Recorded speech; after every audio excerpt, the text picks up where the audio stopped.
മിക്കവാറും നമ്മൾ കേൾക്കുന്ന ഒരു കാര്യമാണ്. ഈ ചെറിയ കാര്യങ്ങളിലൊന്നും ഇതിന് മാത്രം ടെൻഷൻ അടിക്കേണ്ട ആവശ്യമില്ല, അതൊക്കെ അങ്ങോട്ട് വിട്ട് കളയുക, നമ്മുടെ മെയിൻ ഗോൾ എന്താണോ അതിലേക്ക് മാത്രം ഫോക്കസ് ചെയ്യുക. അങ്ങനെ അതാണ് ചെയ്യേണ്ടത് എന്നുള്ളത്.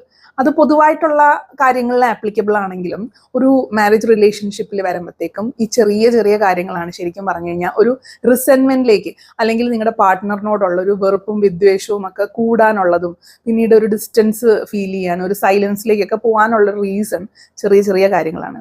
ചെറിയ കാര്യങ്ങൾ ഫ്രീക്വൻ്റ് ആയിട്ട് ചെയ്ത് കഴിയുമ്പോൾ അല്ലെങ്കിൽ ഫ്രീക്വൻ്റ് ആയിട്ട് നടന്നു കഴിയുമ്പോൾ ഒരു സൈലന്റ് റിസെന്റ്മെന്റിലേക്ക് പോകാം. ഈ പറഞ്ഞ പോലുള്ള ചെറിയ ചെറിയ കാര്യങ്ങളെ പല തട്ടുകളായിട്ട് തിരിച്ചു കഴിഞ്ഞാൽ അതിലൊന്നാമത്തെ കാര്യം എന്ന് പറയുന്നത് നമ്മുടെ പാർട്ട്ണറിനെ അക്നോളജ് ചെയ്യുക എന്നുള്ളതാണ്.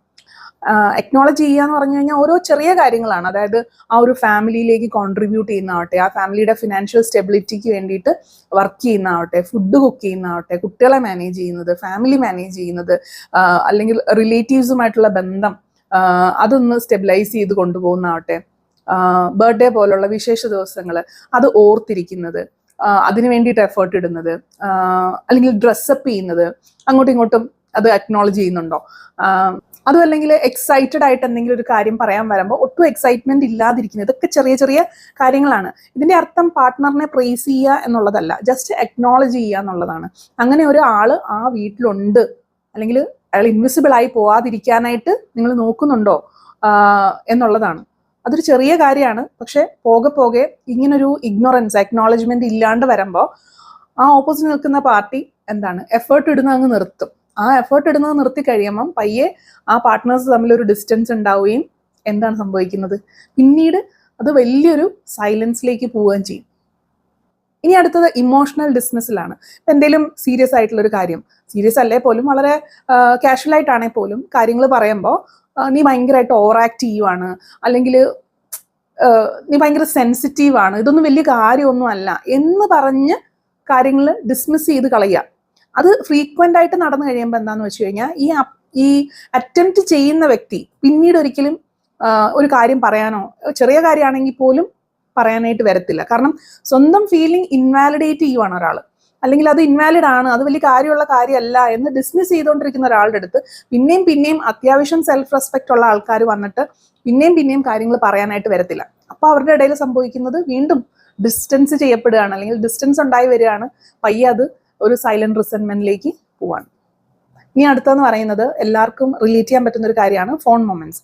ലൈക്ക് നമ്മളൊരു ഇമ്പോർട്ടൻറ്റ് കാര്യം പറയാൻ ചെല്ലുമ്പോൾ, അല്ലെങ്കിൽ ഒരു കാഷ്വൽ ആയിട്ടുള്ളൊരു ടോക്കിനാണെങ്കിൽ പോലും ഒരാൾ ഫോൺ സ്ക്രോൾ ചെയ്തുകൊണ്ടിരിക്കുന്നത് കണ്ടു കഴിഞ്ഞാൽ അയാൾ നമ്മളെ എത്രത്തോളം റെസ്പെക്ട് ചെയ്യുന്നുണ്ടെന്നുള്ളതിൻ്റെ ഒരു എക്സാമ്പിളാണ് കാണിക്കുന്നത്. അല്ലെങ്കിൽ അതിൽ നിന്ന് നമുക്ക് മനസ്സിലാവും നമ്മളെ എത്രത്തോളം വാല്യൂ ചെയ്യുന്നുണ്ട്. നമ്മൾ പറയുന്ന കാര്യം കേൾക്കാൻ താല്പര്യം ഉണ്ടെങ്കിൽ ഫോൺ ഉറപ്പായിട്ടും മാറ്റിവെക്കും, അല്ലേ? എന്തിന് നമ്മൾ ബെഡ് ടൈമിൽ പോലും സെപ്പറേറ്റ് സ്ക്രീൻ യൂസ് ചെയ്തിട്ടാണ് ആൾക്കാർ ഇരിക്കുന്നത്. തമ്മിൽ സംസാരിക്കേണ്ട സമയത്തും സെപ്പറേറ്റ് സ്ക്രീൻസിലാണ് മിക്കവരും. അപ്പൊ ഇതൊക്കെ ചെറിയ ചെറിയ കാര്യങ്ങളായിട്ട് തോന്നുമെങ്കിലും ഇമോഷണലി ഇതിന്റെ ഇമ്പാക്റ്റ് ഭയങ്കര വലുതാണ്. ഇനി അടുത്തത് അൺഈക്വൽ ആയിട്ടുള്ള മെന്റൽ ലോഡാണ്. മെന്റൽ ലോഡിനെ പറ്റി നമ്മൾ ഒത്തിരി സംസാരിച്ചിട്ടുണ്ട്. അത് കാണാൻ പറ്റില്ല, കാരണം ഒത്തിരി അധികം കാര്യങ്ങൾ തലയ്ക്കകത്തൂടെ പോയാൽ മാത്രമാണ് ആ ഒരു സിസ്റ്റം റൺ ആവുന്നത്. ഇപ്പോൾ കുട്ടികളുടെ സ്കൂളിലെ മീറ്റിംഗ് ആവട്ടെ, അവരുടെ പരീക്ഷയാവട്ടെ, ഗ്രോസറീസിന്റെ ലിസ്റ്റ് ആവട്ടെ, അല്ലെങ്കിൽ മുന്നോട്ടുള്ള ഒത്തിരി കാര്യങ്ങൾ, അതിലൊരു ഈക്വൽ ഷെയറിങ് നടക്കുന്നില്ല, അല്ലെങ്കിൽ ഈക്വൽ സപ്പോർട്ട് അതിനകത്ത് വരുന്നില്ല. ഇൻ കേസ് നമ്മൾ ഒത്തിരി ചെയ്ത് ടയർഡായിട്ട് അതിനെപ്പറ്റി ഒന്ന് പരാതി പറഞ്ഞാൽ പോലും അതിനെ ഇൻവാലിഡേറ്റ് ചെയ്യുന്ന രീതിയിലാണ് ഓപ്പോസിറ്റ് നിൽക്കുന്ന ആള് പെരുമാറുന്നതെങ്കിൽ അത് എന്താണ്, നമ്മൾ ആ മെന്റൽ ലോഡ് ഷെയർ ചെയ്യുന്നതിനെക്കാട്ടിലും പെയിൻഫുൾ ആണ്, അല്ലെങ്കിൽ ഹേർട്ട് ചെയ്യുന്നൊരു കാര്യമാണ് ഈ പരാതി പറയുമ്പോൾ, അല്ലെങ്കിൽ ഈ ഒരു ബുദ്ധിമുട്ട് പറയുമ്പോഴത്തേക്കും അത് ഇൻവാലിഡേറ്റ് ചെയ്യുന്നത്. അടുത്ത ചെറിയ കാര്യം പബ്ലിക്കലി അണ്ടർമൈൻ ചെയ്യുക എന്നുള്ളതാണ്. അതായത് മറ്റുള്ളവരുടെ മുന്നിൽ വെച്ച് കൊച്ചാക്കി സംസാരിക്കുന്നത്, കളിയാക്കുന്നത്, അല്ലെങ്കിൽ നമ്മുടെ തെറ്റ് ചൂണ്ടിക്കാണിക്കുന്നത്, അല്ലെങ്കിൽ ഒരു ഒപ്പീനിയൻ പറയാനായിട്ട് ചെല്ലുമ്പോൾ നിന്റെ ഒപ്പീനിയൻ ഇവിടെ ആർക്കും വേണ്ട, നിന്നോട് ചോദിച്ചില്ലല്ലോ, നീ മിണ്ടാതിരിക്കുക എന്നൊക്കെ പറയുന്ന ചെറിയ ചെറിയ കാര്യങ്ങളാണ്. ഇത് ചെറുതാണെങ്കിൽ പോലും ഒരാളെ പബ്ലിക്കലി ഇൻസൾട്ട് ചെയ്യുന്ന, എംബാരസ് ചെയ്യുന്ന, അല്ലെങ്കിൽ റെസ്പെക്ട്ഫുൾ അല്ലാത്ത ഒരു പെരുമാറ്റമാണ്. അത് ചെയ്യുന്ന ആൾക്ക് തോന്നിയില്ലെങ്കിലും അത് അനുഭവിക്കുന്ന ആൾക്ക് അത് ഭയങ്കര ഹേർട്ട്ഫുൾ ആണ്. ഇനിയുള്ളത് ഇന്റിമസിയിലുള്ള അസിമെട്രിയാണ്. ഒരാൾക്ക് മാത്രം ഫിസിക്കലി ക്ലോസ് ആവാൻ പറ്റുന്നു ആവശ്യമുള്ളപ്പോഴൊക്കെ. അതിപ്പോൾ ഇമോഷണലി ക്ലോസ് അല്ലെങ്കിൽ പോലും ഈ ഒരു ഫിസിക്കൽ ക്ലോസ്നെസ് പോസിബിൾ ആണ്. പക്ഷെ ഓപ്പോസിറ്റ് നിൽക്കുന്ന പാർട്ട്ണർക്ക് ഫിസിക്കലി അല്ലെങ്കിൽ ഒരു ഇമോഷണൽ സപ്പോർട്ട് ആവശ്യമുള്ളപ്പോൾ അത് കിട്ടാതിരിക്കുക എന്ന് പറയുന്നത് ഒരു ഇൻഇക്വാലിറ്റിയാണ്. കോമൺ ആയിട്ടുള്ളൊരു ചെറിയ കാര്യം എന്താണെന്ന് വെച്ച് കഴിഞ്ഞാൽ ഒരു കോൺഫ്ലിക്റ്റ് ഉണ്ടാവുക അല്ലെങ്കിൽ ഒരു വഴക്കുണ്ടാവുക, അതിനുശേഷം അതിനെ ഒന്ന് അക്നോളജ് ചെയ്യുകയോ അതിനെപ്പറ്റി ഒന്ന് സംസാരിക്കുകയോ അതും അല്ലെങ്കിൽ ഒരു അപ്പോളജി പോലും നടത്താതെ കുറേ നാൾ മിണ്ടാതിരുന്നതിന് ശേഷം ഒന്നും സംഭവിക്കാത്ത കണക്ക് മൂവ് ഓൺ ചെയ്യുക എന്ന് പറയുന്നത് ഒരു വലിയ കാര്യമാണ്. ഇനി അടുത്തത് ഡിസിഷൻ മേക്കിങ്ങിലൊന്നും ഇൻക്ലൂഡ് ചെയ്യാതിരിക്കുക എന്നുള്ളതാണ്.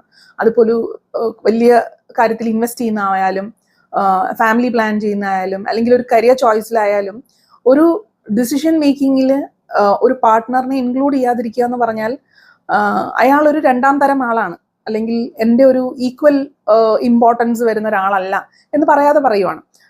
സേ ഫോർ എക്സാമ്പിൾ ഒരു ലൊക്കേഷൻ ചേഞ്ച് വരുന്ന ഒരു കരിയർ ചോയ്സ് എടുക്കേണ്ടി വരുന്നു.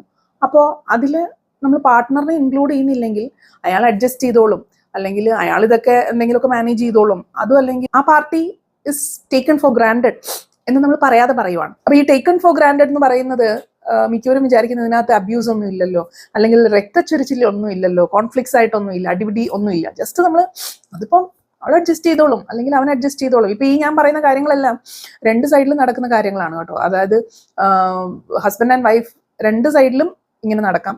പക്ഷെ പൊതുവേ നമ്മൾ കാണുന്നത് കൂടുതലും വൈഫാണ് ഇതുപോലത്തെ കാര്യങ്ങൾ ഡീൽ ചെയ്യേണ്ടതായിട്ട് വരുന്നത്, അല്ലെങ്കിൽ അത് അനുഭവിക്കുന്നത് കൂടുതലും ഈ ടേക്കൺ ഫോർ ഗ്രാൻഡഡ് ഒക്കെ ആയിട്ട് മിക്കവാറും കൺസിഡർ ചെയ്യുന്നത് വൈഫിനെയാണ്.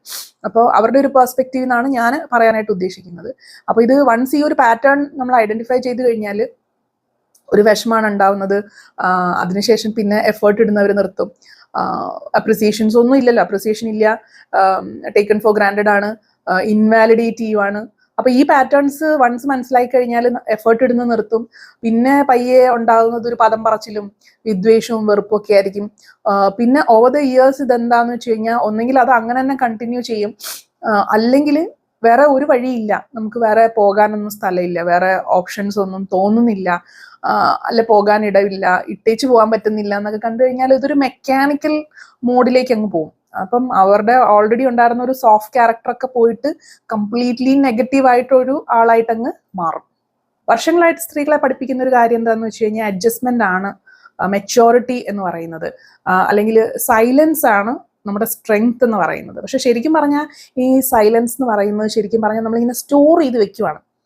നമ്മൾ ആ അൺറിസോൾവ് ആയിട്ടുള്ള എല്ലാ കാര്യങ്ങളും നമ്മൾ സ്റ്റോർ ചെയ്ത് വെക്കുകയാണ്. ഈ സ്റ്റോർ ചെയ്ത് വെക്കുന്നത് കൊണ്ട് തന്നെ നമ്മളുടെ ഇടയിലൊരു ഒരു ഡിസ്റ്റൻസ് ഉണ്ടായി വരികയാണ്. അപ്പോൾ ഈ ഒരു ഡിസ്റ്റൻസ് ഉണ്ടായി വരുന്നതിൻ്റെ കൂട്ടത്തിൽ തന്നെ ഉണ്ടാകുന്ന ഒരു കാര്യമാണ് ഒരു ലോൺലിനെസ്, ഒരു ഇമോഷണൽ ലോൺലിനെസ്. അപ്പം അടിയും ഇടിയും വഴക്കുമൊക്കെ നടക്കുന്ന ഒരു ഫാമിലിനെക്കാട്ടിലും ഭയങ്കര ഡേഞ്ചറസ് ആണ് ഇങ്ങനെ ഇമോഷണലി ഡിസ്റ്റൻസ് ആയിട്ടിരിക്കുന്ന വളരെ ക്വയറ്റ് ആയിട്ടുള്ള വളരെ പൊളൈറ്റ് ആയിട്ടുള്ള ഫാമിലി. അപ്പോൾ ഒരു റിലേഷൻഷിപ്പിൽ രണ്ട് പാർട്ട്നേഴ്സും ഈ പറയുന്ന കാര്യങ്ങളെല്ലാം ചെറിയ ചെറിയ കാര്യങ്ങളാണെന്ന് പറഞ്ഞ് ഇഗ്നോർ ചെയ്ത് കഴിഞ്ഞാൽ ഇതൊരു ഡീപ്പ് സൈലൻസിലേക്കായിരിക്കും ആ ഒരു റിലേഷൻഷിപ്പ് പോകുന്നത്. കാരണം അവിടെ കോൺഫ്ലിക്ട്സ് ഉണ്ട്, ആരും സംസാരിക്കുന്നില്ല, അപ്രിഷിയേറ്റ് ചെയ്യപ്പെടുന്നില്ല, അതിനെപ്പറ്റി ആരും സംസാരിക്കുന്നില്ല, അല്ലെങ്കിൽ ഇൻവാലിഡേറ്റ് ചെയ്യുന്നുണ്ട്, അതിനെ ആരും എതിർക്കുന്നില്ല. അപ്പം എന്താ ചെയ്യുന്നത്? ഇത് സ്റ്റോർ ചെയ്ത് ഇവർക്ക് തമ്മിൽ ഒരു ഡിസ്റ്റൻസ് ഉണ്ടായി വരികയാണ്. പിന്നെ ഒരിക്കലും അതൊന്നും സംസാരിച്ച് സോൾവ് ചെയ്യാൻ പറ്റാത്ത രീതിയിൽ ഇവർ അകന്നു പോകും. അപ്പൊ ആദ്യമൊക്കെ ചെറിയ ചെറിയ പൊട്ടിത്തെറികളും ദേഷ്യവും പിണക്കവും ഒക്കെ ആയിട്ട് ഇരിക്കുകയാണെങ്കിൽ പോലും ഇത് ഇഗ്നോർ ചെയ്ത് പിന്നെ വലിയ വലിയ പൊട്ടിത്തെറികളായിരിക്കും. ചിലപ്പോൾ ഒത്തിരി കാര്യങ്ങൾ സ്റ്റോർ ചെയ്ത് വെച്ചേക്കുന്നതിൻ്റെ ഇടയ്ക്ക് ഒരു ചെറിയ കാര്യത്തിന് അവർ ഭയങ്കരമായിട്ട് പൊട്ടിത്തെറിക്കും. അപ്പോൾ നമ്മൾ വിചാരിക്കുന്നത് ഇപ്പൊ നടന്ന ഈ ഒരു ചെറിയ കാര്യത്തിന് വേണ്ടിയിട്ടാണോ ഇത്രയും പൊട്ടിത്തെറിച്ചതെന്ന് വിചാരിക്കുമെങ്കിലും ഇവരുടെ കയ്യിൽ അൺറിസോൾവ് ആയിട്ടുള്ള ഒത്തിരി സംഭവങ്ങൾ മുന്നത്തെ ഇരിപ്പുണ്ട്. അപ്പൊ അതെല്ലാം കൂടെ ഒരു ചെറിയ സംഭവത്തിൽ പൊട്ടി അങ്ങ് തകരും. അപ്പൊ റിലേഷൻഷിപ്പ് ആവുന്ന ഒരു വലിയ ബിൽഡിങ് ഒരൊറ്റ ക്രാക്ക് കൊണ്ട് പൊട്ടി തകർന്നു പോയി എന്നല്ല നമ്മൾ മനസ്സിലാക്കേണ്ടത്. ഈ ഒരു ക്രാക്ക് വരുന്നതിന് മുന്നേ നമ്മൾ അറ്റൻഡ് ചെയ്യാത്ത, ഇഗ്നോർ ചെയ്യപ്പെട്ട കുറേ അധികം കുഞ്ഞു ക്രാക്സ് ഉണ്ടായിരുന്നിരിക്കാം. ആ ക്രാക്സ് എല്ലാം വലുതായി വന്നിട്ടായിരിക്കാം ഈ അവസാനത്തെ ഒരു ക്രാക്ക് കാരണം നമ്മൾ ബിൽഡിംഗ് കംപ്ലീറ്റ്ലി കൊളാപ്സ് ആയി എന്ന് ചിന്തിക്കുന്നത്. അപ്പൊ ആദ്യം തന്നെ നമുക്ക് ചെയ്യാൻ എളുപ്പമുണ്ടായിരുന്ന രീതികൾ ഈ ചെറിയ ക്രാക്സ് ഉണ്ടായിരുന്നപ്പോൾ തന്നെ അതിനെ റിസോൾവ് ചെയ്യാനായിട്ട് ശ്രമിക്കായിരുന്നു. അപ്പൊ വൺസ് അങ്ങനെ ശ്രമിക്കുകയാണെങ്കിൽ നമുക്കത് റിസോൾവ് ചെയ്യാൻ എളുപ്പമാണ്. ഈ ഒത്തിരി അൺറിസോൾവ് ആയിട്ടുള്ള അൺഹീൽഡ് ആയിട്ടുള്ള കാര്യങ്ങൾ അതിനെ റിസോൾവ് ചെയ്യാൻ ഒത്തിരി സമയമെടുക്കും, അല്ലെങ്കിൽ അത് കംപ്ലീറ്റ്ലി ഹീലാക്കാൻ ഭയങ്കര ബുദ്ധിമുട്ടായിരിക്കും. കാരണം ഒത്തിരി അത് പഴകിപ്പോയി എന്നുള്ളതാണ്. പക്ഷെ നമുക്ക് പെട്ടെന്ന് തന്നെ എളുപ്പത്തിൽ തന്നെ ചെറിയ ചെറിയ ക്രാക്സ് അടയ്ക്കാൻ പറ്റും അല്ലേ? അപ്പൊ അതിനു വേണ്ടിയിട്ട് നമ്മൾ പരിശ്രമിക്കുക. വലിയൊരു സൈലൻസിലേക്കോ അല്ലെങ്കിൽ വലിയൊരു വെറുപ്പിലേക്കോ ഒന്നും ആ റിലേഷൻഷിപ്പ് പോവാതിരിക്കാൻ ഈ ചെറിയ ചെറിയ കാര്യങ്ങളിൽ, നേരത്തെ പറഞ്ഞ ചെറിയ ചെറിയ കാര്യങ്ങൾ ചെറുതല്ല എന്ന് മനസ്സിലാക്കുന്നതിലാണ് യുക്തി.